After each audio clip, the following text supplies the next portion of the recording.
You're listening to the gag on this podcast.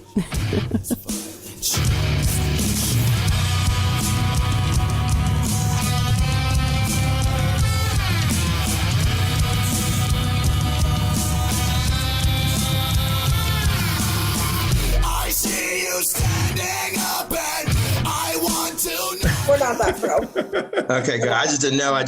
My laptop is my first one I've owned, so I'm like, I can turn it on, but like when it comes to anything above, you know what I'm saying, like logging on, I'm not very versed in that. But turn me up in the headphones, not necessary. Heard, how y'all doing? Doing good. Hey, what's going on? Sharon, are you doing okay? Like as he talks, you keep like leaning back, like your ears are hurting. Yeah, they're bleeding. I gotta go volume control. Oh, I'm really loud. Turn yours down. No, it's more me. It's more me. It's always you. Is it always me? You know it. It is always you. You know me. You feel me? So yeah, before we get into it, let's Hit record. let's all take a look at what Danny D would look like. Oh yeah. Got the thirst trap out?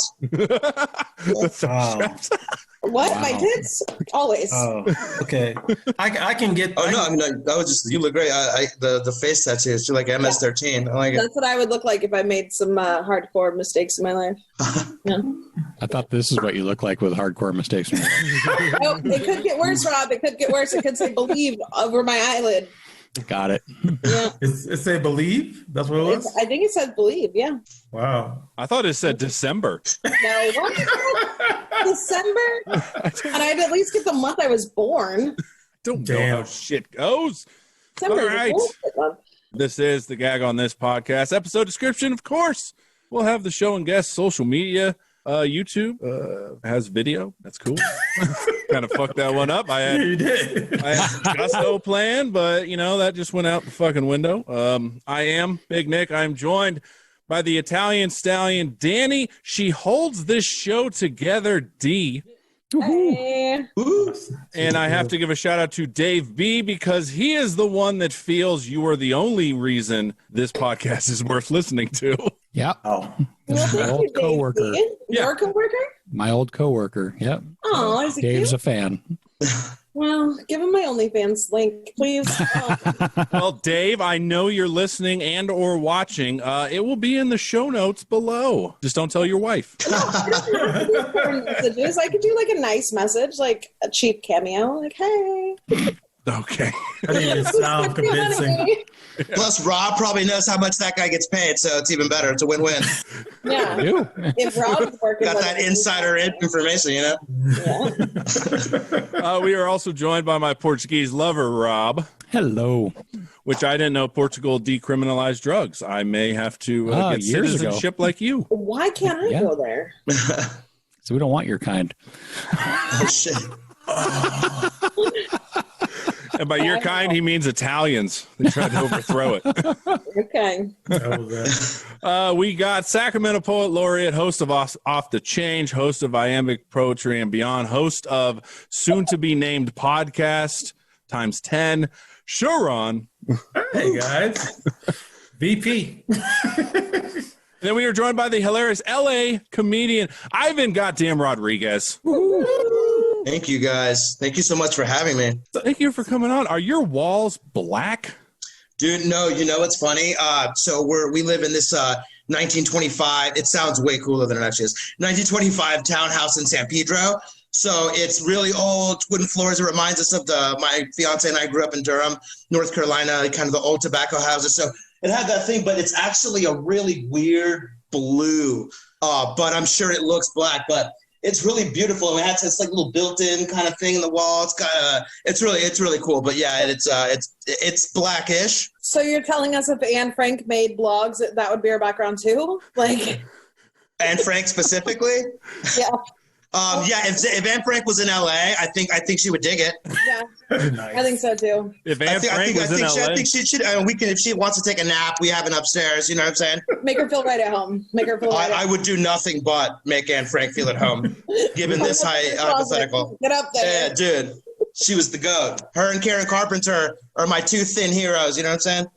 Thin heroes. Ooh, that might have been way too. I don't even know. Not for you guys. Just like the royal we. Where is San Pedro? I said you lived in LA. Is that close enough? It is in LA, yeah, but it's Wow. in LA it's so big. Everyone like, I'm in West Hollywood. Oh, I'm in Burbank. We're in San Pedro. It's really cool. It's a little it's a port town. It's by Long Beach. It's a old school, hardworking union shoremen. You know what I mean? Nice. Like Croatian, Italian, Mexican diaspora. It's beautiful. It's kind of bougie. We moved out here specifically because we got restaurant jobs last year in LA, like perfect timing. The restaurant in particular is my brother-in-law, and it's in San Pedro. It's a Mexican restaurant. So we moved here in January, and then in February we got this place, and then in March they were like, we got to let you go. The world's ending. And it's like, Yeah. Damn. I feel it. So I have a question. Sure. What is a diaspora? Thank you, Nick. Just a heavy population of a certain ethnic group. So Koreatown, it's a heavy leaves. diaspora of, the etymology specifically, I definitely am not smart enough to break down. Yeah, But the let's- diaspora was where they all leave because it's like Here we go. My fiance on the ones and twos. Sorry, it's like Let's ask young Jamie. it's like a population that's normally that you find outside of where it's normally traditionally found. Yes. So like Indian. Let's give you guys a visual. Sorry. Hi. Hi.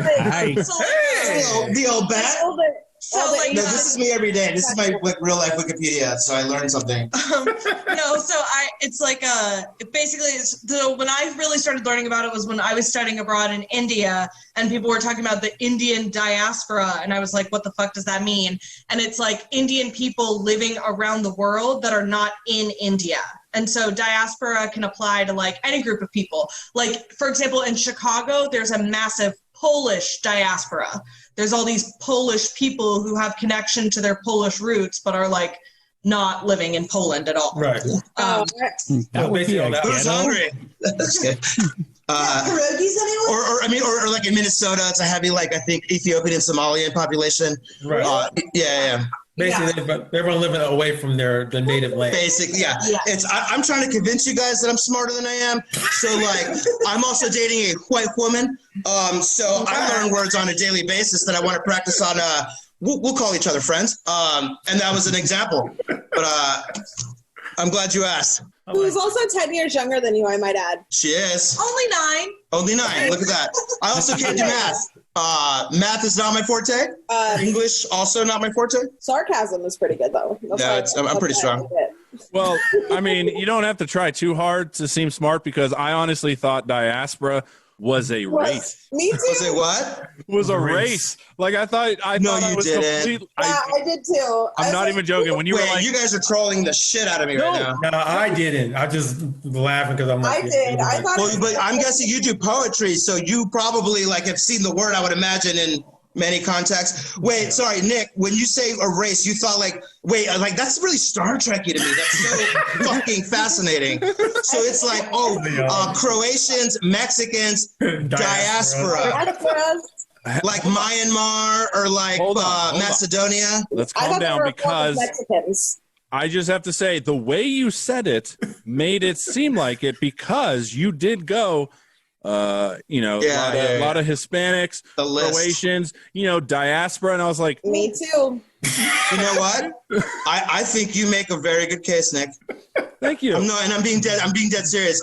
Within context and the list thing makes total sense. Well, and you also have to understand, I thought Poland was not a country. I thought it was a town. That's on you. I really you did. didn't have to admit that. You really did. I still don't know where Jewish people are from, so I mean, it's cool. That one's a little more complex than what he just said. Well, thank you for that. That's where diaspora really took off. Was Yeah, that's where it's I would describing imagine. Jewish people. I didn't know the word ghetto was Yiddish until one of my teachers called out some kid for using the word ghetto pejoratively, I would imagine. And she was like, ghetto is a Yiddish word. And we were like, what the fuck is Yiddish? Like, it was a whole learning moment. Much At like least this I know one. Yiddish. I know what Yeah. Yiddish is. See? All right, we're back on even keel. I no longer feel Yeah, stupid. dude. It's like over the top. Sylvester Stallone, arm wrestling, you know? Yeah. I'm going to turn my hat backwards just to... Yes, do it, Ivan. Yeah, I get the look. You know what, Danny? You got ask and you shall receive. Oh, you guys can see my yarmulke. Speaking of Jewish people, I'm Mexican, but there you go. Oh, look at that. Behind the scenes look. I've never gotten to see the top of your head. Oh, man. There you One go. of the chosen people. That's right. I had a buddy who's a black Israelite explain to me that I actually was one of the chosen people. He as far as being a black man, he was explaining to me, you know, that I'm like, you're Issachar. It's the tribe. It was a whole, and I, dude, I'm a big fan of people teaching me shit. But we sat. He was a line cook of mine. I'm a chef. But we sat outside for 2 hours, and I listened. And but yeah, so that's so funny. There's certain people that believe that as a Mexican man, I am sort of a Jewish man. So whatever. Sure. There's a mix. Yeah, for sure. Wait, like a heavy mix? Like I should have thought you were Jewish? No. It's just basically. I mean, really, I'm not going to go deep into it because I definitely don't know enough to. I feel But like from what he was explaining to me, it's the black Israelites believe that they actually were the original Jews, the real Jews. Oh yeah, And yeah. within that, if you're someone from Mexico, you're part of tribe. And then I believe he said mine was Issachar. And that's about the extent of my knowledge. Well, thank you for that. Kind of approaching the Mormon thing with the lost tribe of Israel being the black people and all that. All right, can we talk about comedy? Yeah, right. What are you talking about? Wow. Yeah, and by the way, just to circle back, Rob, it's never too soon for an Anne Frank joke. Never. Just one. Or Karen Carpenter. Yeah. Can you believe? So I made a joke about Karen Carpenter and apparently I offended somebody. Oh, Was it about anorexia or bulimia? What was it about? Do you remember? That's usually the only time I've seen any Karen Carpenter joke. Well, I haven't seen any Karen Carpenter joke, but I've only seen it offend people when it's about eating disorders. It was about an eating disorder because I have a shirt that says I beat anorexia. Oh, that's funny. We were at a live recording and Nick, we had like a boring guest on. She wasn't really just doing it. You know who she is. But shots fired. anyways, and this weirdo was just lingering in our studio, and of course Nick, being the lovely guy he is like, oh, come on, you want to sit in on our podcast? And I'm like, Nick, who the fuck is this guy? Is that the German dude? Yeah. And Yeah. so he said like a joke about like an eating disorder and how she should have killed herself a different way. Like we were all joking. Oh, damn. Yeah. And he was like, I'm highly offended. And I was like, get the fuck out of here. Yeah. That's a proper response from you, I think. That was the worst podcast that day. But anyway. Yeah. Nick, did you regret that move at all? Or were you like, I'm with Danny, like, fuck off? Yeah. No. Which I guess is the same thing. He had the one thing he had is he had interesting tales because he like did work in Sweden for a long time. Yeah. So he's talking about the Swedish comedy scene. So that was interesting. But yeah, I believe the way he worded it was we were asking him like what's offensive comedy in America versus Sweden, and he's like, well, that Karen Carpenter joke, that was the most offensive thing I've ever heard. And I was just like, what? Wow. Oh, wow. That really shows you how offensive comedy clearly is in his world. Yeah. Mm-hmm. Wow. Good luck, buddy. Don't He let said poopy. Yeah. How much time were you like picking his brain before this came up? Just a couple minutes. Oh, he wow. just That let- took a he turn just real let- quick. Well, because it came on after the break. Yeah, he just like was like, come on, just we need more. Like our guest wasn't really doing it, so he's like, he saw a stranger and was like, come on, maybe you'll do better. And then he sat down and he was worse, and I was like, come on, I gotta go, gotta get out of Oh, here. that's right. You had a open mic that night. Sure, yes, I But did. I will say this. There's only been a couple times when I've invited random strangers on and it hasn't worked out in our benefit. Hell, David Thorne, random dude in the audience we had up, he is hilarious. Best Yeah. good guy ever. This guy was not. No, it's always a gamble too, but I think that definitely is a good time for anyone who's hosting. That it's all taking a risk, right? It's all risks. Yeah. Sometimes it works out, sometimes it doesn't. But not having ever hosted a podcast, I feel like I would be one of those like invite anyone on, kind of like, oh, what are you doing? Because I love the bants and the fangs. I love people watching. I love a crazy motherfucker telling me their life story off the street. So I could see me over inviting people and having it not work out. But I think there's a skill set to knowing kind of when to, get what you can and then move on, but also kind of hang on to a gem. Like if someone's blowing your mind on some Howard Stern shit and it's like, are you listening to what this person is saying? This is fascinating. Well, that's how I got on I this think it's cool to podcast. let it roll. That's how I got on this podcast. I mean, I went with a friend. He was a guest, and I was like, nope, you guys need a female. Oh, wow. I didn't know. That's awesome. It didn't hurt that your friend was fucking trashed. Oh, really? Always. She was. Wait, is your friend also a comic? Yeah, all my friends are comics. But oh, that's cool. So you guys were just, were you watching like a live taping or something? Well, yeah, we used to record in a studio live, all of us together before they got scared. Kind of like the Creek in the Cave does it, sort of like people in the... Yeah, like we would record at a comedy club, whatever. And then like, so Nick started this Envision with Rob and this other guy. And I don't know, what were you guys, like 3 or 4 months in? No, that was like our 4th or 5th episode. Oh, good. I got in early. Oh, wow. It was Jaywalk and Zach. Yeah, it's Jaywalk and Zach. That was the second time around, wasn't it? No, they were there the first. Okay. Yeah, and then I just started showing up, and I was like, you know what? I'll sit in. And then I was like, you know what? I'm just going to be on it. When you guys redraw a flyer, just draw my face on it. So, well, what solidified it, first of all, there were a couple things. This was a progression because first I thought her shirt said, I run on racism. And I was like, that's a chick I want to get to know. But it wasn't. It was, I run on sarcasm. So, you know, whatever. I just have a question. If the shirt had said I run on racism, does that mean like get out or like, hey, let's talk? We would be closer today than we are now. Wow. Okay. Yeah. Wait, so Nick, is your style of humor kind of edgy, more edgy, like kind of like Gas Digital, kind of like offensive, in your face? Okay. Shock jock. Cool. Well, I mean, yeah, shock jock, I guess, but also it's one of those things like say the offensive stuff because we all know who we are, kind of thing. So like on this podcast, I can say some pretty bad things and walk away with like, ooh, maybe I shouldn't have said that. I don't know. Even you get shocked yourself. God, dog, I think yeah. There's times I walk away and I'm like, oh, I'm going to hell. You're also recording it and putting it out, which is like my only really pushback to that whole thing, which I think it's super courageous. And what I mean by that is like, you know, guys like Shane Gillis, like you're doing a podcast and then you don't know what you say might cost you an SNL gig that's like life changing, right? I don't think he has to worry about that. Oh yeah. No. Of course, no. But I mean, it makes sense. But I think like the shit that comics kind of just say to try to get each other to laugh behind closed doors, waiting for your spot, you know, kind of thing. I feel like you're always kind of at risk, I think, of offending people. But I think when you're doing a podcast and you're like Danny was like, dude, fuck out. Like we're not that PC, man. We're just gonna say shit. I think that you're definitely creating a space for people who are into that. But I think also if you're a comic, you can't deny that we say fucked up shit all the time. We're just not recording it and it's not cemented and Googleable. Do you know what I mean? So it's like, you kind of have to be honest with yourself. It's like, we're not all cutting fucking words and mincing words and we're all fucking saying whatever the fuck is going to get this motherfucker to laugh. You know, like that's just, to me, that's at least my understanding of comedy, being in it the small amount of time that I have been. How long have you been in comedy? So officially, I'm actually only going on my 3rd year now.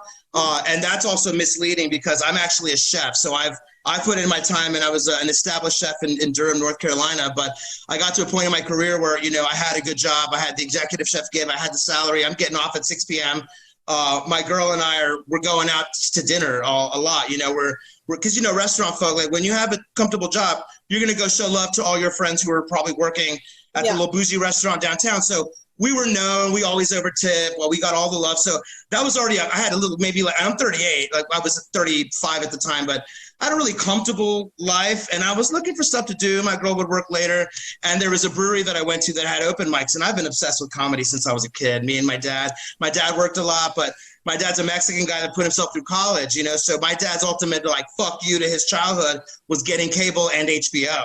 And he's like my age when he had us and bought a house and shit. So I'm in 4th grade watching like BET, Comic View, Def Jam, back when Martin Lawrence was hosting. And my dad's a Mexican guy. English is not his first language. Keeled over fucking dying, like listening to Donald D.C. Curry just go on a fucking rant. And my dad's like, I'm in 4th grade. I'm like, what is he saying? He's like, I don't know, but it's so good. So like, I have this relationship with comedy where I'm like, I'm going to do this one day. I'm going to make the old man laugh. But because I was such a fuck up growing up, it's like I had to pick a career. And I went to, you know, a little bit of college and it wasn't for me. I was supposed to be a lawyer. You know, Durham, North Carolina it's an HBCU. It's a great law program at North Carolina Central. I was like, I'm Mexican. If if I can just be a B average student and get maybe a minority scholarship to Central, I can be a lawyer. But I just, dude, I love the hangs. I was such a class clown. I was a stoner. Like, I'm listening to Slipknot and then listening to hip hop and like skipping class. I didn't give a fuck about school. So like that was really in the cards for me at all. So I just like kind of bullshitted around and became a chef and started from the bottom, dishwashing, and worked every station in my hometown of Durham until I was a chef. And then I was a little bit of a somebody within the restaurant world. And then I was like, oh, I'm going to do the open mics because I already was coming to LA. That's the other thing. I know that's a very long winter, but we had accepted jobs to come to LA. So I'm doing my little farewell tour in 2019 in my hometown. Like, all right, guys, you didn't appreciate me when we were there going to LA. Like I wasn't coming to LA to be a comic. I'm not that fucking delusional. It was restaurant shit. I got salary job. Like, my girl's also the GM up front house. I'm the kitchen manager. We have no kids. We have 2 cats together. We're making like, a fucking 160 grand a year. We're like one person. So we were like, we got this shit. And I was like, dude, I'll work until 5 or 6, just like the old plan. I'll go to the Laugh Factory in Long Beach. I like Long Beach. It's like 20 minutes away. They have great weed. Jesus Trejo, Gabriel Iglesias, a lot of Mexican-American comics came out of the Long Beach, Laugh Factory. But then, like I said, we moved here in March. Moved here in January, got a spot in February, and got like literally laid off in March because of the pandemic of last year. So it goes like all these comedy dreams and being a chef to like, motherfucker, you're unemployed. Like you have to survive until this pandemic is over. So I kind of like use that as a chance to be like, well, I can pay my bills with the unemployment we're both getting. The 3 months, dude, like I got to shout out to the government and to California in particular. The 3 months where we were employed here, it wasn't a lot. It has literally been the only reason we've been able to survive because the unemployment we got was enough to like, let's say we made $1 on unemployment, 85 cents goes to the landlord. I can still live with 15 cents. Like I grew up broke. Like this is nothing to me. I know how to stretch a fucking dollar and I'm a chef. Like, you're Mexican. You know what I mean? Like, no, hold on. Stretch $200. What? Not the fuck with that Mexican part. She did a Mexican thing like it was like you're a Mexican too. Bam! Dude, I mean, a pack of tortillas, $3. A little bit of meat. They even prepare for you out here in Cali. They got the 3-pack asada meat, al pastor meat, and whatever the fuck. I'm like, dude, $6 later, I have tacos for days. You know what I mean? So it's a lot of calculated kind of, risk management with the little money that we got. So we need to hang out in life. I would love to. I got a question. I think you're funny as fuck. Is there a good sized community? I didn't think you're Mexican. I believe the word is diaspora. Sharon, have we learned nothing? That's true. I was kidding. But I was saying, is there a big community over in Durham? Cause I mean, I want to know like there's only white or black people. You mean Latino community? Yes. So yes, there definitely is now. So my folks, they're from El Paso, Texas originally. They're both Mexican American. So my dad went to college. He got a PhD. Then he got hired at a place in North Carolina in 1991.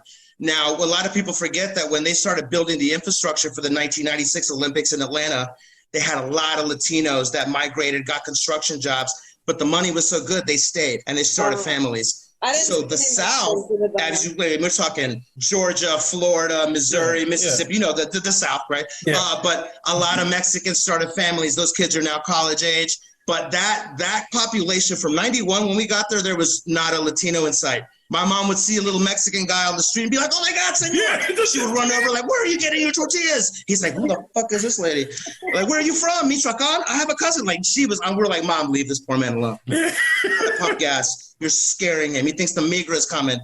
But maybe 10 years later, in 1999, 2000, there was a lot more Latinos. Now there's a little taco stand, 3 or 4 spots in Durham, and then rural North Carolina started having more Latinos because, North Carolina is pig country, a lot of farming, it's tobacco. There's still a lot of jobs for migrant farm workers, and I hate that they got paid so little and exploited because that's the nature of the beast. What they did do, and I found this out as a chef with Latino line cooks that I was mentoring, they're giving me their life stories because you're fucking peeling radishes for 12 hours a day.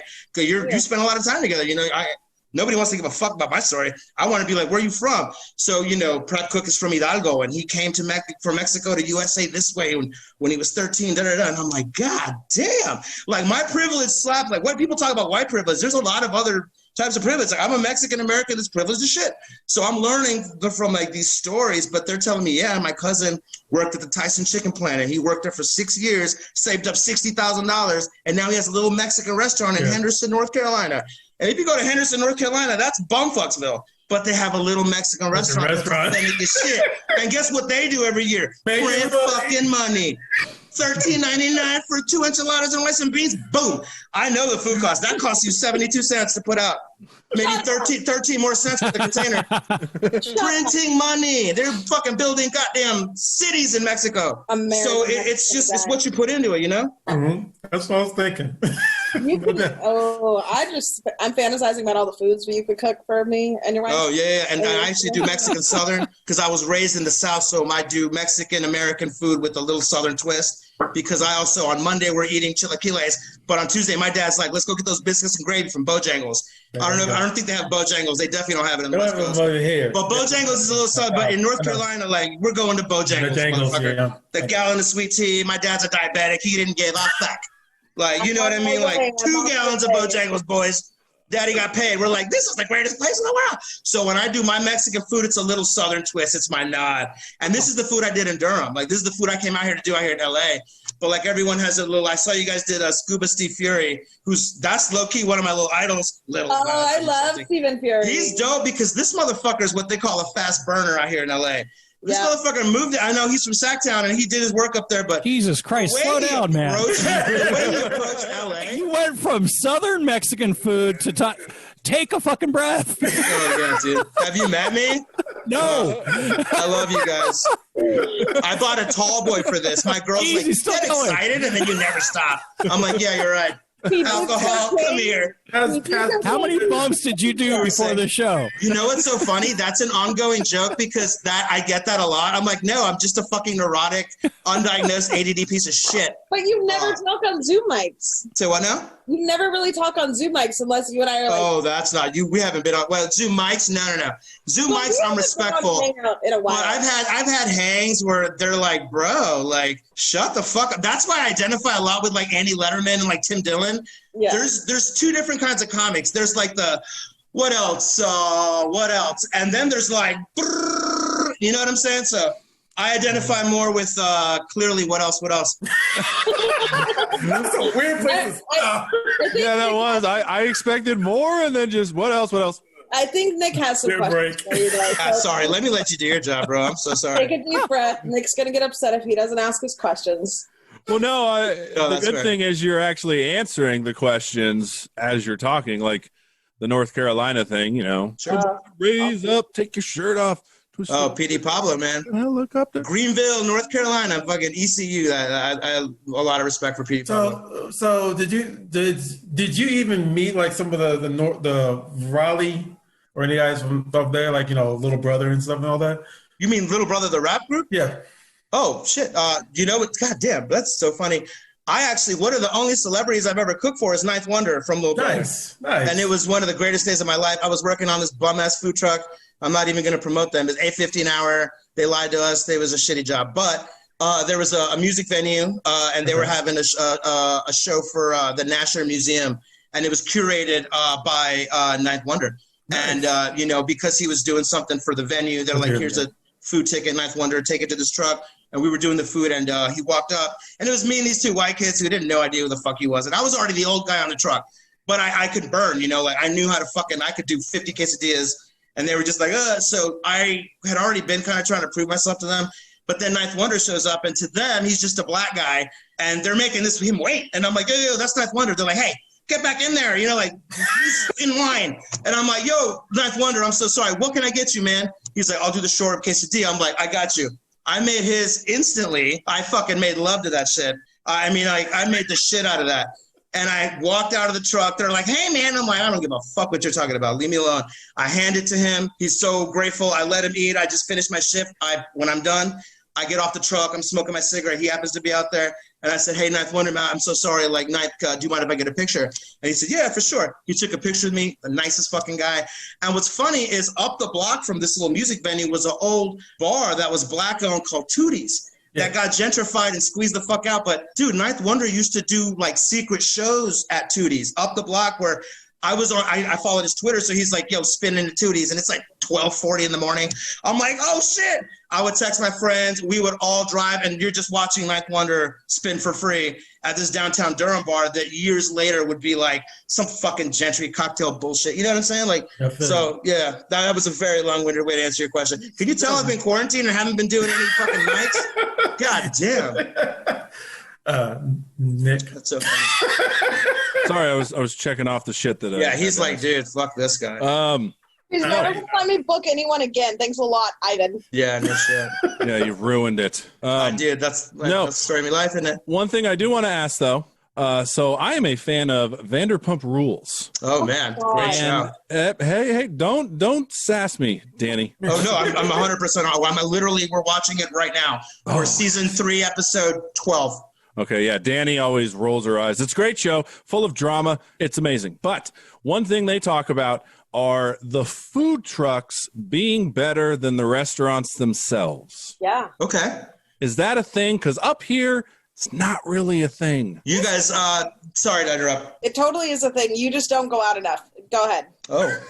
Wait, I have a question. I have a follow-up. Danny, so do you mean he doesn't go out enough as far as like he needs to really like experiment with a few spots? Or you know the one that is good and he just doesn't happen to go there? Well, Nick lately hasn't gone anywhere, but they have like a food truck thing at a park right around here, and I guarantee he has not. Have you been? All right. Hold on. Chando's Tacos is delicious. Have you been to the food truck party at Carmichael Park? We used to have, no, not there. We had parties at HealthNet when I worked there. They would bring in a bunch of trucks, and I was not. Those trucks are shit. Go to the food truck party at Carmichael Park. They have it every first Thursday of the month. It's fucking bomb.com. They're still even doing it with COVID. Wow, bomb.com. And I'm an eater, so. Is it like a food truck rodeo, Danny? There's like 30 or 40 food trucks. Yeah. We had those back home too. Those are great. My only thing about those is the problem is like everybody wants to be there. So you're essentially waiting 45 minutes for like, it doesn't matter how good the hot dog is.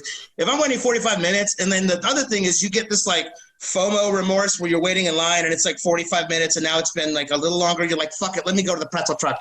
And now you're waiting there and you're like, man. So, but if you know, my thing is, and to answer Nick's question, my thing is like food trucks are great because they specialize in something, right? So we've all seen those shitty restaurants that it's like Tavern World USA. And it's like they got the buffalo wings, the tater skins, the same old shit, 30 drafts, right? Food trucks usually specialize in one or two things and they do it well. But they also have such a small space where they're really maximizing efficiency. Much like the big chain, right? Like Chipotle is great because logistically, they just know how to do it the best way possible for the cheapest amount and still make you feel like it's better than the mom and pop down the road, right? Mm-hmm. So with food trucks, it's like, oh, we just do Scotch eggs and maybe a couple of sides. Those Scotch eggs are going to be like a well-oiled machine when it comes to execution. And you're also building it up in your head like Scotch eggs, Scotch eggs, Scotch eggs. So it almost will rarely disappoint. But then it's like, even when they do kind of disappoint and it's not as good, you almost can't go back and shit on it because it's an institution. It's like, oh, they were having a bad day, or like the owner's not here anymore. Like, there's always some excuse you give the fucking flagship place that used to be the best when they have a bad night. Whereas if you go to like whatever kind of tavern, they have such a wide menu. It's like y'all have steaks, but you have shrimp tacos and you have Kung Pao rice and you have fucking onion rings. Like what the fuck are y'all doing? Stuff, yeah. It's just some motherfucker making $12 an hour deep frying shit. So it's like, that's why they're not as good. Like I waited 45 minutes for my steak. All right, look at this sad little puppy. She's so sad. Oh, does she want me to shut the fuck up too? Because I'll do it for dogs. I won't do it for fucking humans. Why you just switch? Rob, what were you going to say? Institution gives me the shits. I don't give a fuck. I'm not going back. Oh, dude, Outback Steakhouse. Like, no, I'm talking about like even if it's a food truck that everyone lines up for. Oh, if I get sick off of it, fuck them. I'm not giving them a second chance. That's fair. Dude, food poisoning, man. And also, I'll tell you as a chef, there's no excuse for me for improper food handling. It's just, bro, put some gloves on. Have a fucking chef that's worth their weight in salt, making sure the guys are smelling things, tasting things, labeling things.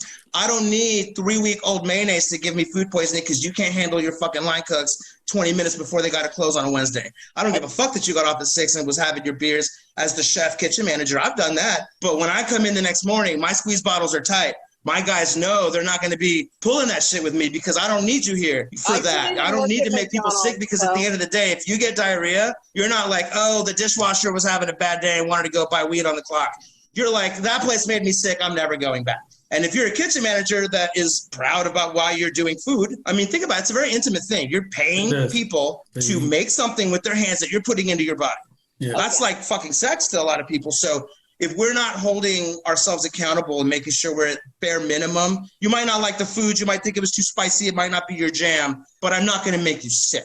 Yeah. Like the trust level, I'm not going to make you fucking sick and have to call out of work or worse. I don't need your kid getting diarrhea because they got the kids mac and cheese and my guys are serving rancid fucking mayonnaise. That's not on my watch, at least. No. Okay. So that's what separates it. And a food truck, you can watch that way easier because it's a confined space with like 2 or 3 people versus morning shift, night shift, weekend. Does that answer your question, Nick?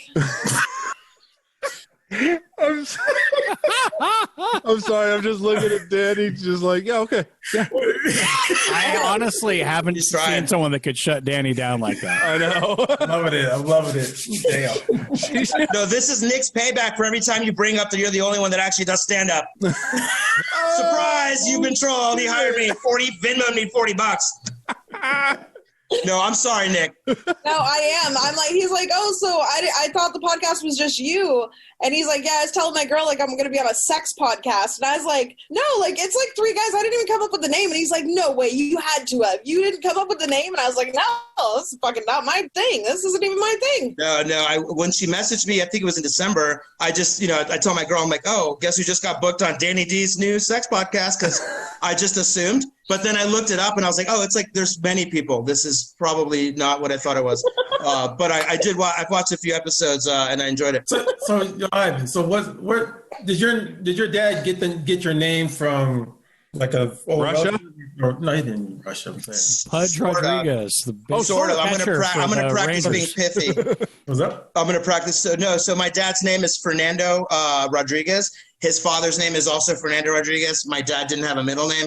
So when they had the kids, my parents, because I don't know why, they decided to have 4 kids and each middle name starts with the letter I. So when it came time to me being born, I'm the first son. I had my older sister, and then I was born in 1982. And my dad was like, very typical Mexican Catholic, I'm going to name him after my name. He's Fernando Rodriguez. But the I was just Ivan, started with an I. My mom, I believe at the time, was reading some Russian romance novels. She was in college. So the name stuck, and my dad liked it. So he was Fernando Ivan Rodriguez. And as soon as I started going to public school in North Carolina, I mean, you get roasted if you're different in any way. And I'm fat and Mexican in the South. So it's like, if you're not black or white, there's no Chinese kids. Like, who the fuck is this asshole? So, right. And I look like Goldberg from the Mighty Ducks. And that movie was out. So I got, I had to be ready to defend myself. But when you gave your name in the beginning of class every school year, the teacher's reading off the roll and Fernandez, and she can't, and then the class is like, this idiot. So it was a name that I think they were trying to make it a little different and put a little romance into it. And I hated it because Fernando's not really easier to not make fun of. So it's like, I feel like I just kind of hated my name and I grew into it later. Okay. Pudge. Yeah, also, right. That was the other one. No, that's a good point. The catcher for the Rangers, the Puerto Rican guy, Pudge Rodriguez. Yeah, same exact name, Ivan Rodriguez. It's so weird. All right, so it is now time for our ever popular thing called Inside the Comic Studio. All right. Oh, couldn't hear you. Oh, no, No, good. I like that. I'm into it. I mean, you were like, I'm cutting this one early. No. We couldn't hear Danny T. I loved it. Oh, I missed it. I heard it now. Bam. All right. Inside the Comic Studio. We're doing it again? Goddamn Christ.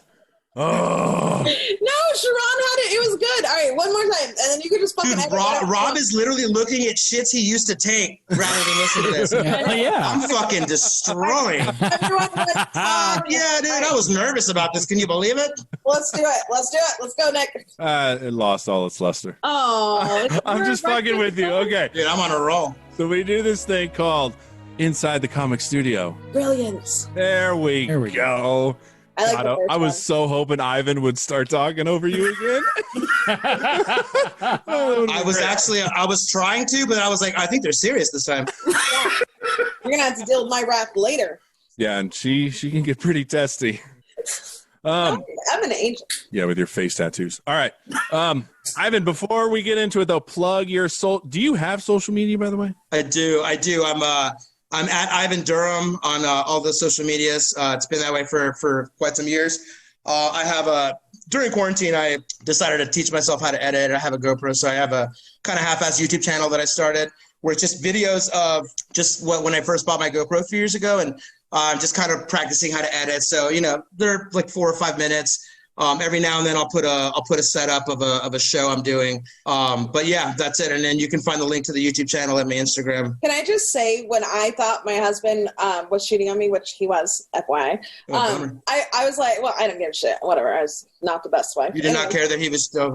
Anyways, hey, I was like, I was like, okay, if you're not cheating and I'm not cheating, even though we were both lying to each other, I was like, oh, you were cheating too? Well, after I found out he was, yeah, because 2 wrongs make a right, right? At least that's what I thought. In that particular regard, yes. Yeah, sure. But I was like, I want you to wear a GoPro on your head all day, and I'll wear one on my head all day, and then we'll go home and we'll fucking watch it, and we'll see what happens. Oh. And he was like, no, that's a horrible idea. And I'm like, come on, if you have nothing to hide, let's hide nothing.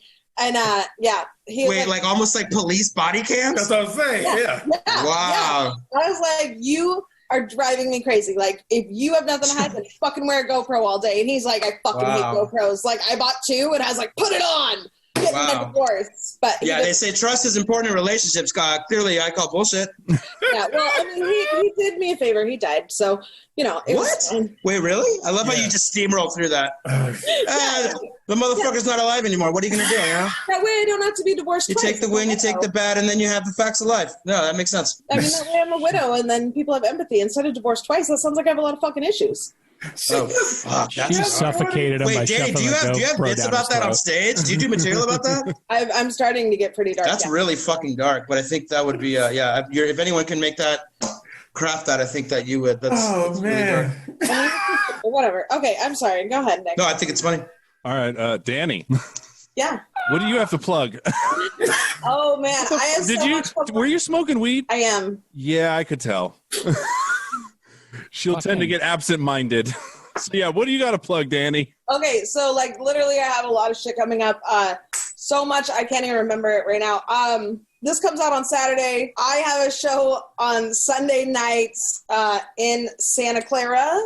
You can just actually go to my fucking Facebook page, go to my Instagram, and you can see all the shows. I have 13 shows coming up in the next 2 months. They gotta find out where it's at, so you gotta say Rad Chick Forever, right? Oh, well, Nick will do his job. I put the thing forever. Okay. Put the link in because it's important to find it, and come out to my shows if you can, because I'm trying to do big things. And I just got back from Boston, and I took 4th place in that competition. So very nice. Good job.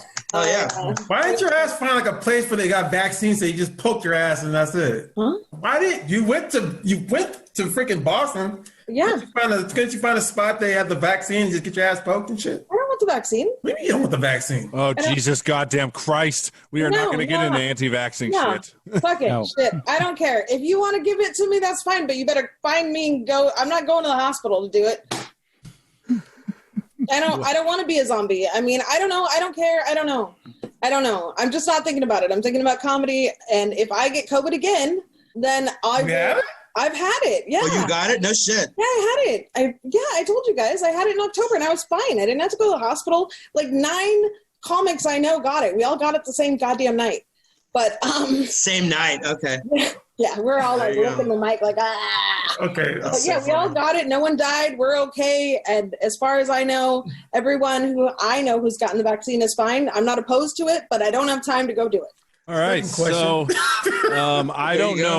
I don't know who to fucking send it to after that. I feel bad. So follow me on Twitter, Big Nick J. I'll just take the fucking hit. And Sharon, what do you have? You can find me on Iambic Poetry Podcast. I got a new one coming out. We just did the movie Bright Star. That's about John Kent. It's a poet based what is love. Crazy movie.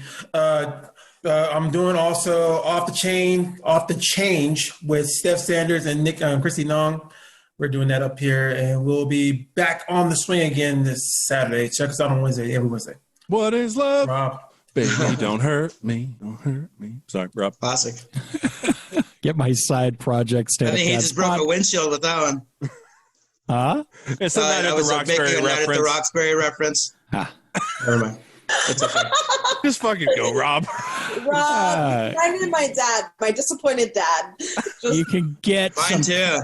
what are classic episodes of Stand Up Dads. I'm halfway through editing the one we recorded 3 weeks ago. That should be out soon. Lord. Okay. Any ETA on it? Maybe Soon. There you go. Wow.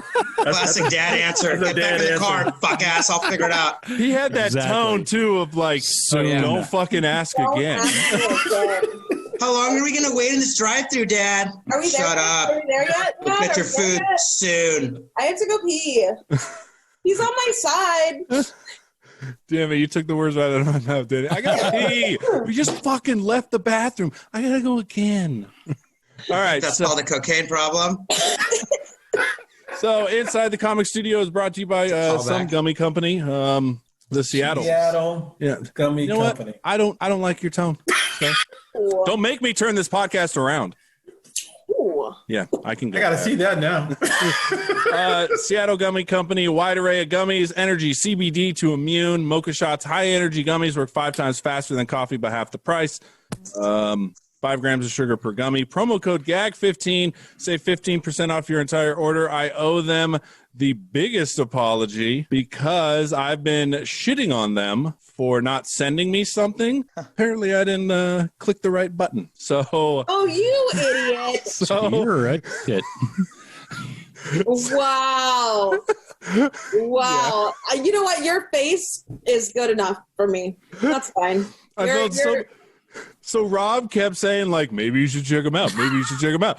And I was like, no, fuck it. I've never had problems. Yeah, they should send it to me. So then I log on to check it out. Sure as shit, they were like, click this button, you'll get a code, and then just put it on the site and you'll get it. I was like, oh, okay. Yeah, it's good to read all the directions. I redeemed the points, so I didn't know anything was after that. That sounds... So I can come by your house and get some Seattle gummy stuff? I have immune. They are delicious. Okay. They're goji berry, which I apparently am not a fan of. What the fuck's a goji berry? You don't know what goji berry is? Oh, okay. No, I'm fat. I don't eat goji berries. Wait a minute. What they got to do with anything? Fat, I eat berries. Like berry kicks, or I'm not interested. Like, is it a strawberry? No. All right. I don't know. The only berry I like is Oops, All Berries by Captain Crunch. Ew. That's just delicious. You have diabetes. I probably do. I know I got tit sweat now. Have Nicole taste your, or have Nicole. Oh my God. Have your, have your wife taste your pee and let her know if it's sweet. All right. She should let you know. Hey, babe, would you drink my urine to find out if I have diabetes? Just put it on. I don't feel bad that I never stopped talking. Holy shit. Is this what happens when I'm not saying things? No. Ooh, it's vaudevillian. I love it. She politely declined and then said, is that the only way? No, yeah. He could pee in a cup. He could pee in a cup and you could dip your finger in it. He could dip his own finger in it. Oh, Danny D brought up a good point. I could pee in a cup and then you could dip your finger in it and then lick it off your fingers. You could lick your own pee. You could do it your damn self. It's not happening. No. Okay. Well, ask Rob. Maybe Rob will do it for you. Maybe you guys. That's when you know you're. I could bring you a test kit. Yeah, seriously. No, I want to see one of you guys. It's not very Portuguese lover of you, though. I know. I just lay there. There you go. You're part Spanish. Nice. It's just the bottom. All right. So, as you know, you've listened to the episodes. We ask all comedians the same 5 questions. So the first question is first joke that landed well. You mean just in life or as a stand-up? As a stand-up. Oh, I had an opener. It's like I know I look like Goldberg from the Mighty Ducks, let himself go and opened up a taco truck in your neighborhood. And it's like literally right when I started stand-up, and I'm like getting out of work as a chef and walking into an open mic. So it went to get worked really well. It was authentic. It was. And also like, it was kind of like the full circle. Like I used to get called this, like I don't know. Just make fun of yourself, right? That's what they all say. Do it before someone else does it. Fuck yeah, dude. That's the fucking Earl Urkel right there. Stefan Urkel. Sure, when he taught Stephanie Tanner to get glasses, he was like, you want to make them laugh with you before they laugh at you. She's I like, have genius, Urkel. Yeah. The fact that was a great goddamn pull. Great crossover, dude. Son of a bitch. Do you guys know what we're talking about at all? Yes. Yeah. Rob? Like, we're all older. We're all older than 30. Yeah.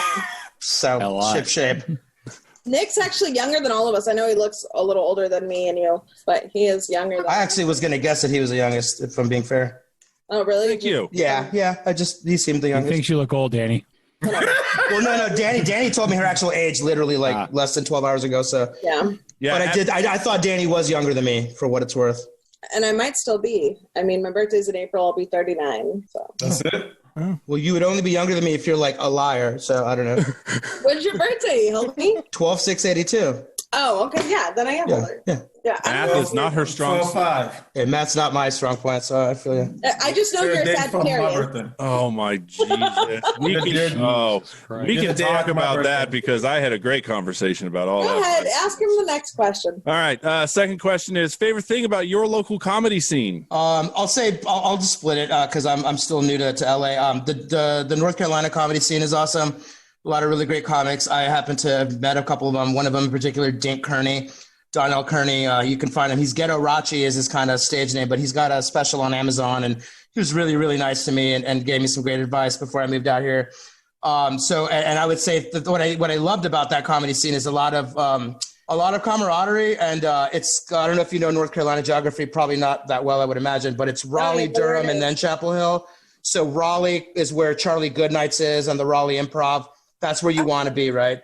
So comics who play those clubs would test out their material by driving from Raleigh to Durham to do the mic where I would go up, and then they would go to Chapel Hill, which is like maybe 15 minutes down the road in Carolina Tar Heel country. But then they would do their stand up at Chapel Hill Underground, or the name changed. And I never went to those because I was literally about to move to LA. But what I loved is they were able to get a bunch of reps in the way New York comics talk about doing. But because there's three and they're all traveling together, they had a camaraderie that I think is awesome. And they support each other. There's local comics that sell out Charlie Goodnights, and that's huge. And a lot of the audience will be family and other comics and friends. So I always looked at that and was like, dude, I know if I stay here and do this long enough, I would love to be a part of that. But yeah, and then for LA is just LA. There's not much I could say about it. Like I know right now it's in a rebuilding period with all these big stars leaving to go to Austin. But at the end of the day, you still have the Comedy Store. You have Bobby Lee. You have Santino. You got guys that are going to stick around. Hey, Santino's mine. Just if you can get your hands on him before me, you let him know. You let him know I am after him. Okay. Oh, dude, if I can get my hands on Santino, as you put it, then I guess I'm doing something right. I've met him three times. We have pictures together. We've had a Oh, that's cool. Yeah, that's awesome. But like, he is the one and only ginger I need and want in my life. And I know he's married, but I'll talk to his wife about it. Yeah, the old bag. Yeah, I'm sure he would have a good time. One time, just once. No, that's fair. Once. One time. I promise it'll be great. One time. You're a Fuji. Thank you. Somebody got the funny. reference. Thank God. All right, now. Daniel Tosh had a bit about that. It's funny. Oh, yes, he did. That's right. Yeah. Like one time he was a Fuji. I just always thought that was so fun because that's one of my favorite records of all time is Fuji's The Score. Like I'll put that on. That's on record. That's it. And I don't mean top 5 hip hop. I mean, that's in my top 5 albums of all time. Nice. I know that's a big statement to say at the end of this. I'm sorry. I think I was singing Nas. I wasn't singing. You were probably thinking If I Ruled the World with Lil Yeah, I love that song because I That's could a phenomenal imagine song as well. ruling the world. Not on The Score, but it's a great song. Yeah. Imagine that. No, dude. Nas is one of the greatest. All right, now the exact opposite. One thing you dislike or would like to see change in your local scene. As far as the North Carolina scene, I can't speak on it because I wasn't really a part of it. As far as the LA scene, my only thing is, and Steve Fury brought it up, LA's, dude, it's so scummy when it comes to the way they do open mics out here. It's pay to play, which I know happens all the time. But like I used to go to when I first moved out here, and there was this one place on Sundays, and what they would do is they would book like 300 people. Right. And I mean, comics, it's a fucking shit show. Comics, singers, anybody. And, you go there and then like it's a bringer show. You got to buy 2 drinks. But at the end of the day, the whole audience is motherfuckers that are delusional enough like me to think they're going to do some shit. And you get, whatever time they give you, but you're talking like a finite amount of time. So if it doesn't matter what time it starts, you book 300 people and they all show up, maybe fucking 30 go up. You got a lot of dude. There was motherfuckers driving from Las Vegas and like Arizona. I met this one cat, MJ, really nice dude. He's a comic. he would drive from Arizona and sometimes not even get to go up, just to drive back. Yeah. And it's like, just so we could be like, I was doing comedy in LA, and I get that. But to make money and profit off of that, I think is so shitty. I would love for that to not be regulated, because it's not even about that. And you know what? There's only one comic. I'm going to give him a shout out. There's a guy named Joe Bando. Him and I don't even know each other, and I really don't even know much about him other than he used to run Therapeutic Noise, and he's a comic. But he called that shit out, and he called the guy that was doing it out. And like, even being new to the comedy world in LA, this happened during the quarantine last summer, whatever, a few months ago. But I was like, okay, like, call it out, bro. I fuck with that. And that in my own brain made me be like, I don't really want to do these shows anymore. I'm still a nobody. I'm still working it out. But there's other mics I think I would rather do that feel way less scummy and with way less like you're profiting off of people's delusions, which this business is that. But like, it's so egregious that it just made me feel kind of So that's one thing I would change about LA specifically. All right. Next question is, I think you already answered it, but in case you didn't, favorite local comedian? To North Carolina, man, there's a lot. Shari Diaz, she's out of North Carolina. She travels between, she's from New York, I think, originally, but she goes between North Carolina and New York City. She has a podcast called The Tres Betches, like three bitches, but like Tres Betches. I think her and Danny D would get along. Like, Danny, if you ever, I don't know if you know that whole squad, but look up Shari Diaz. I'll send you her information. She's a fucking beast. She's fucking hilarious. There's another comic from North Carolina named Julie Pop-Tart Mitchell. She happened to be friends with my fiance just growing up. She moved to New York. She's a fucking monster. She's fucking hilarious. Jordan Fisher's another guy from North Carolina that moved out to LA who's doing stuff. He's really funny. And then in LA, I mean, the list goes on. You know, I have Andrew Santino is a big one. I think Steve Fury is great. There's a guy named David Lucas. You might know him from Kill Tony. He's doing his thing now. I think he's great. Jeremiah Watkins is another, my girl was lucky enough to be in one of his music videos last year, and we met him, and it was such, they say don't meet your heroes, and not that he's like a hero, like that sounds really like, ooh, but he was such a nice guy, and he was really cool. So I really love Jeremiah Watkins as well. All right. And then lastly, advice to new comedians. Ow, my ass hurts. Oh, dude, I bet. Dude, it's that diaspora burrito he had before this whole thing. Tying it back, baby. Brian Holtzman, that's another one I love. That's a Holtzman. I basically ripped him off there.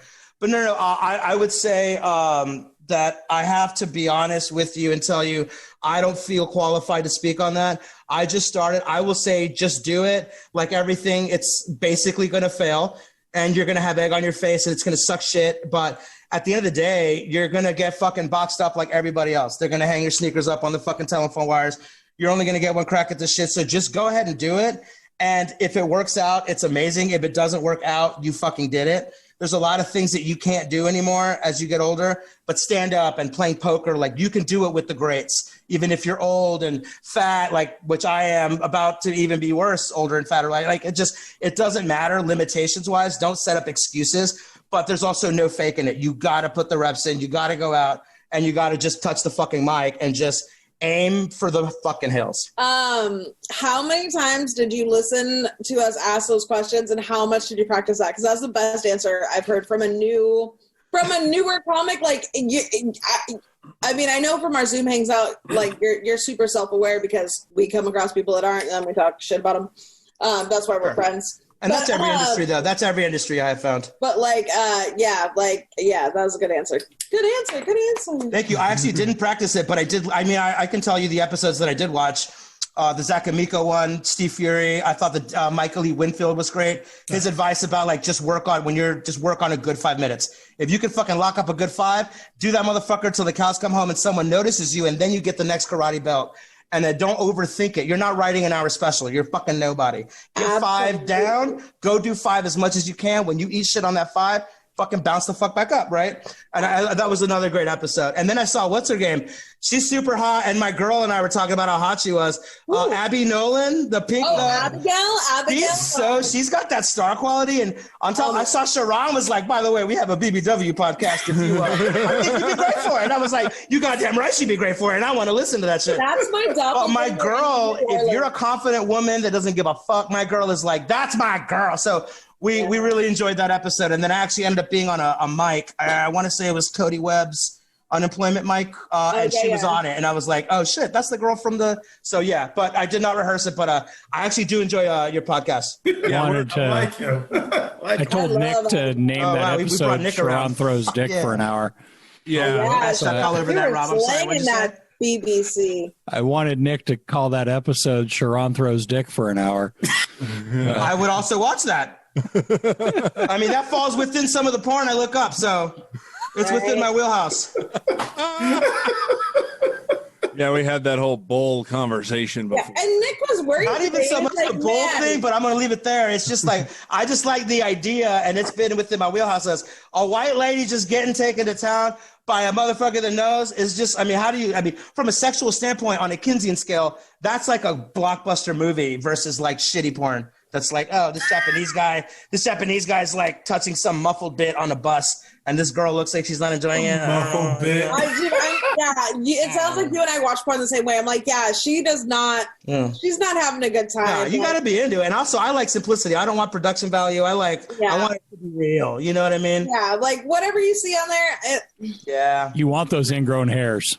Oh, for sure. I don't want all that. No, it's like, yo, does that motherfucker have MRSA? What the fuck? He has a little bump on his little armpit. You're like, oh, you got to get that checked out, Beretta. But I also watch like the like worst porn ever that I'm like, oh my god, if that ever happened, like it's super hot, but like if that ever happened to me, like I don't know what the fuck I'd do. Oh, I definitely, I don't think I want to see that. Oh man, it's bad. If you're questioning whether it's good for you, it's not my style. I can tell you that. Oh no, it's not good for me. Like, it's probably not my steez. Hey, different strokes though. Yeah, I like it. Dan Smith would argue with you about what was the worst porn ever. Yeah. Oh, that's not a porn. That's just a shock value thing. 2 Girls, 1 Cup. Have you Somebody seen that? paid for that. That is a legitimate porn that was actually. Someone paid for 2 Girls, 1 Cup, like originally? Yeah. So 2 Girls, 1 Cup was made by this company that only does made-to-order porn. So this guy spent, or girl, whatever, spent an exorbitant you know what? Cheers. amount of Kudos money. to being inclusive there. I like that, Nick. Thank you. That's what we do here on Gag on This. Political correctness is our game. No, but you got to move with the future, you know? So someone paid money to take a dump into a cup and lick that shit. Dude, I'm also my boutique porn. That's fucking insane. Yeah, that must have cost him like 10 G's, right? Sharon, that probably cost him like $500. First of all, Sharon, you only scraped the surface. It was poop in a cup and then puke on the cup with the poop and then lick it like it's an ice cream sundae. Oh God! But yeah, that's a hard pass. Somebody sent in to have that specifically made because this place will also do.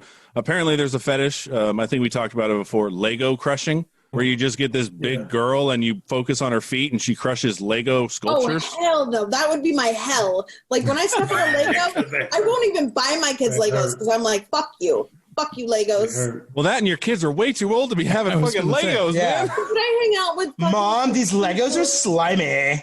Get out of my room.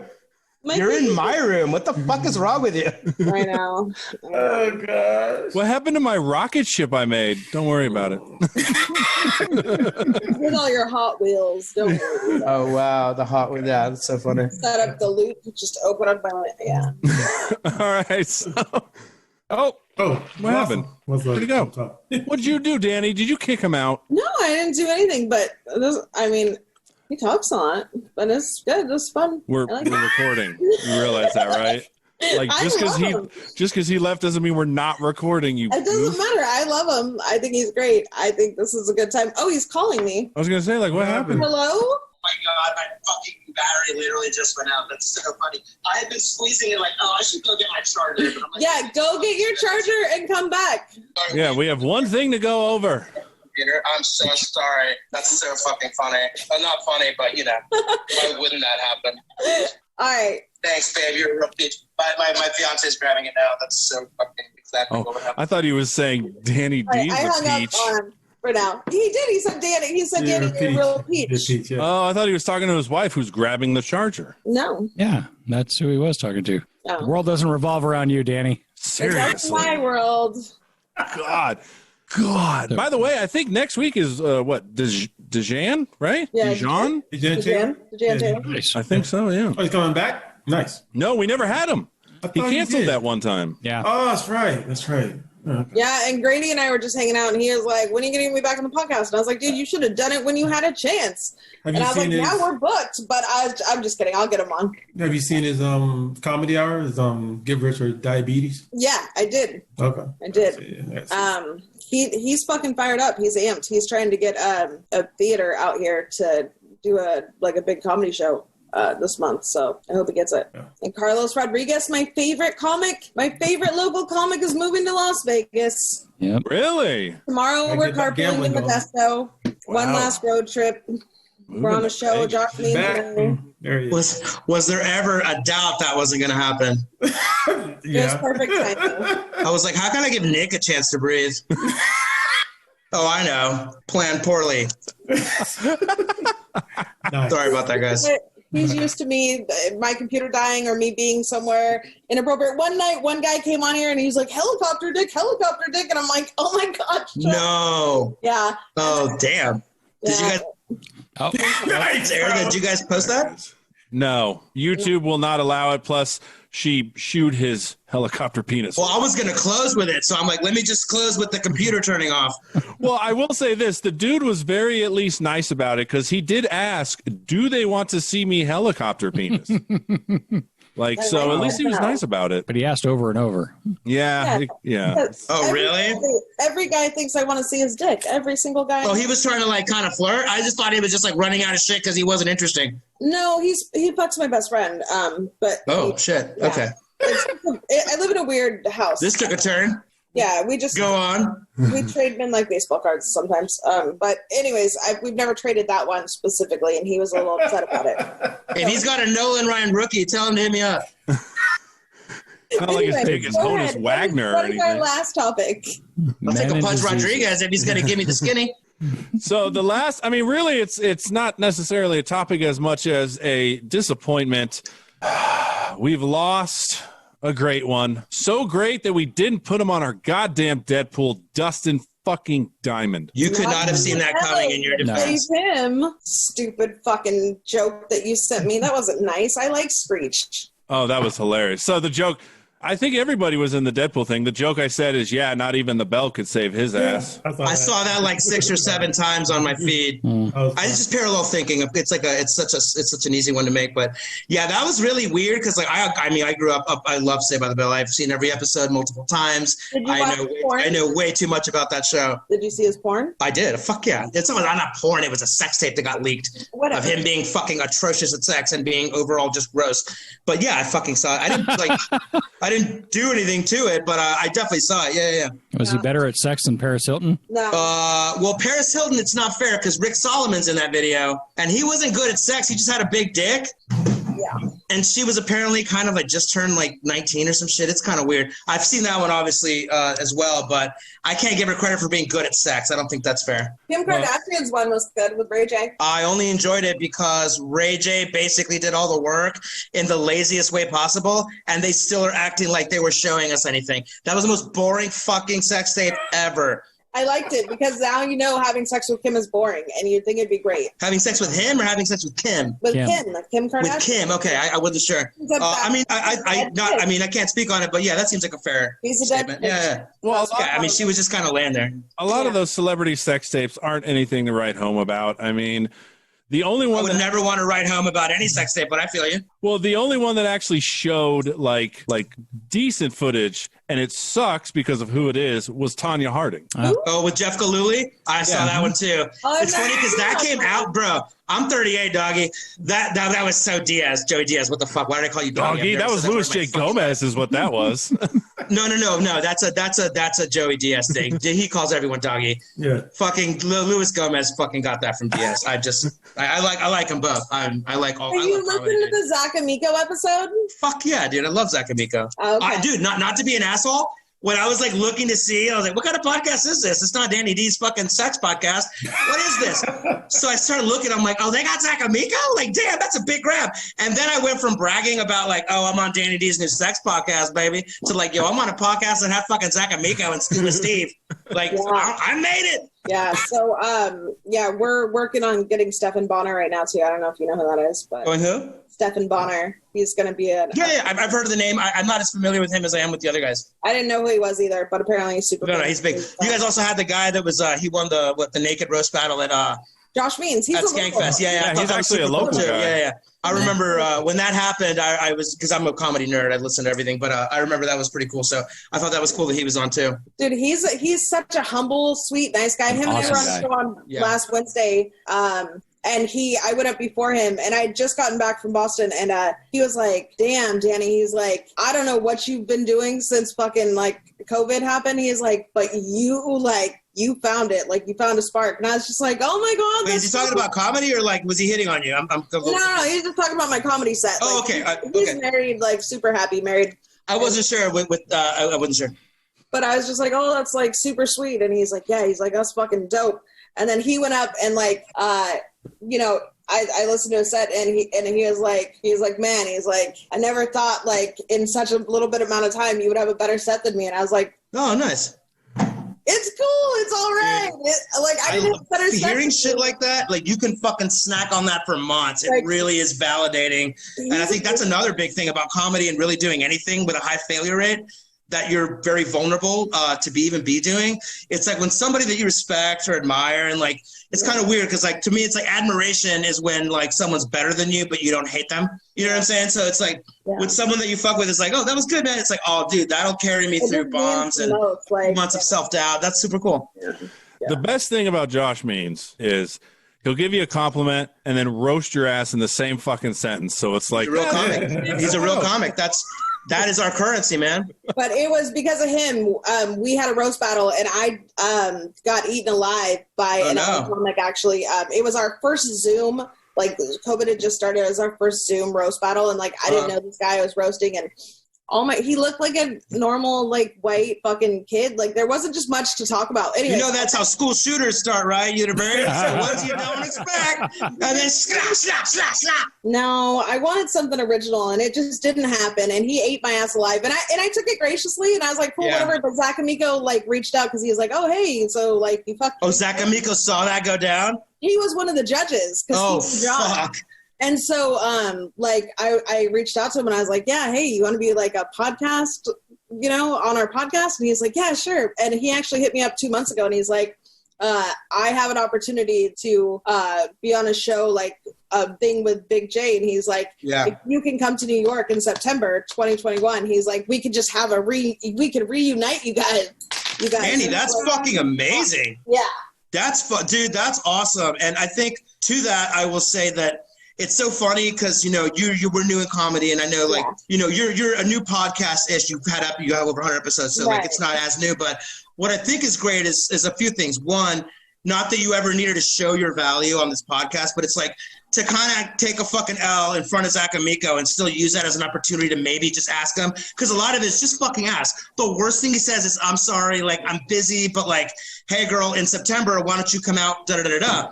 But for you to you're doing it not just for you. It's like any chance that you get to maybe have exposure or, like, have a great connection or move up, you're bringing the team. Right? Like, you're paying that back to the people that have believed in you. And I think that really goes a long way. And I think the other thing is look at someone like Joe Gorman, and I know have you done Joe Gorman's, Mike? Oh yeah. Joe and I are buddies. So Joe Gorman's great. Like, I had one of the shittiest, worst, most embarrassing bombs I've ever had on Zoom comedy was at Joe Gorman's mic. I ate shit. I went in and did everything wrong. It still haunts me. I haven't done it in a while. I need to go back and do that. But Joe Gorman's an interesting case because the people that he fucks with, they know Zach Amico and Gas Digital. So Joe Gorman ended up being, like, you guys had it on your episode, but he ended up being, like, on Zach Amico's thing just because people that he fucks with know him. And I think we overestimate a lot of, like, oh, I don't know anyone. I don't want to be a manager, Hollywood, New York, whatever, dude. Like, do what the fuck you do. Somebody that fucks with you is going to know a motherfucker. And just when they give you that chance, just do what I do and just don't shut the fuck up. These guys have to go to bed. So. Yeah, sorry. This is great. if you are you putting them all to bed as well? This is hot. This took a turn. The OnlyFans is I basically babysit 3 grown men. This is what I love about Danny D is she knows my schedule and she knows that yes, I am going to be going to bed very soon. Right now. Because I go to bed when that's also a good friend. So I feel because they have jobs, like real jobs, and they have wives. Never heard of it. And like they and Rob has a fucking like 6-year-old like. Oh jeez. My sister just had a baby, brother. My respect to you as a parent. People don't talk about that enough. I don't think. Don't do it. Yeah, but your kids are older. We're not. No, my girl already told me we're not having kids. I'm good. Oh, we're not doing it. Yeah, we can't. That's gross. How'd you get that? Don't you have an 18-year-old? How is that gross? You have like 3 times that. I'm just kidding. A 5-year-old is a lot of work, though. A 5-year-old's a lot of work. I babysat the other day a 6-year-old, and I was like, Jesus. It's tough. No, that's why I'm defending him because I really do respect that. No, that's totally fine. Anyone who's a parent. I don't know how many other people have kids in this. I kind of am. Anyways, my daughter got her high school diploma. This guy's got to go to bed.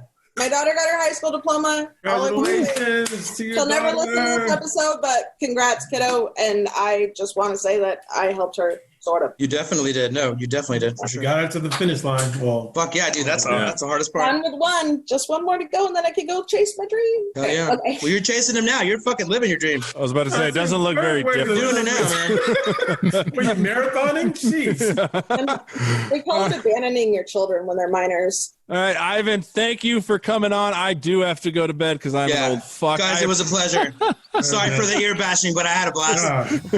Loving it. All right, take it easy, guys. Stay safe. Have a good one, guys. Thank you.